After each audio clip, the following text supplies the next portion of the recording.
Witcher 3 a 7 ans. Et pourtant, il est tellement bien au-dessus de tous les autres jeux. Il est mémorable ce jeu, il est trop bien. J'y ai jamais joué avant. Et là, je me suis dit, allez, pourquoi pas essayer. Et bah, il n'y a pas de mots, c'est indescriptible. Et si t'as pas essayé Witcher 3, faut absolument l'essayer. Et faut absolument que tu t'abonnes aussi. Allez, on y va. Alors je pense que tout le monde connaît Witcher 3. Le gros du sujet de cette vidéo, c'est les DLC. Alors je vais faire vite sur le jeu en lui-même. Déjà parlons du contexte. Mon contexte à moi. J'ai lancé pour la première fois le jeu il y a 2 mois. J'ai hésité. Très longtemps, trop longtemps. Mais bordel, la claque que j'ai prise avec ce jeu. Quelle narration, c'est tellement bon de bout à bout. Mais quand tu crois que le jeu t'a offert la max de ses capacités, tu découvres Blood and Wine. Et là, c'est l'apothéose. Et je mâche pas mes mots. Et dire que le jeu a 7 ans. The Witcher 3, c'est le bébé de CD Projekt, sorti en mai 2015 sur PS4, Xbox One et PC. Un action RPG fantastique, blindé de contenu. Mais vraiment, je pense qu'on peut, pour faire le tour, faut compter plus d'une centaine d'heures, voire 200 heures avec les DLC.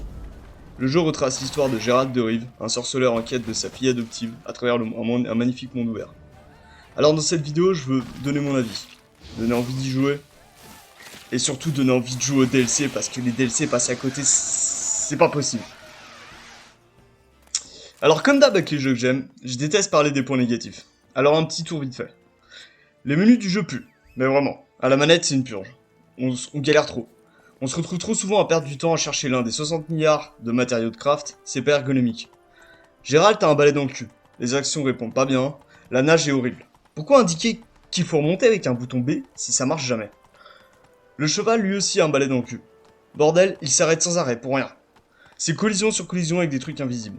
Et la barque c'est pareil, gros balai dans le cul. Voilà, il y a trop de balais dans The Witcher, sinon c'est un sans faute. Le monde est magnifique, vivant, cohérent.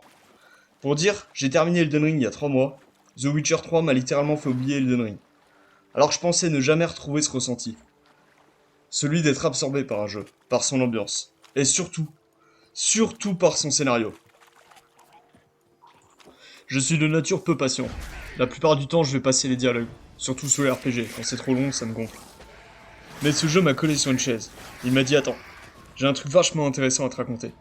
Et waouh, c'est comme Breaking Bad ou la saison 1 de Walking Dead. Ça déboîte. Tu n'es jamais rassasié, tu as toujours envie de connaître la suite. Les personnages sont absolument tous intéressants.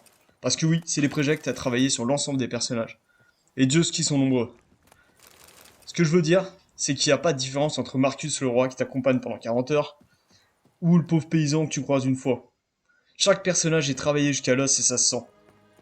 Mais le pire, je dis bien le pire, c'est que je n'ai pas trouvé une seule quête annexe redondante et sans intérêt. L'ensemble des quêtes est scénarisé. Toutes les quêtes annexes sont absolument toutes scénarisées, et il y en a un paquet. C'est sublime, quel travail monstrueux de la part du studio. Une fois l'aventure terminée, il y a la possibilité de faire 2 DLC. J'ai lancé Hearthstone. Hearthstone est un très bon DLC. Il fait parfaitement son boulot, on reste sur la même map, quelques quêtes annexes en plus, une trame narrative est ajoutée. Trame narrative très intéressante au passage. Quelques armures en plus, tout ça pour une bonne dizaine d'heures de jeu.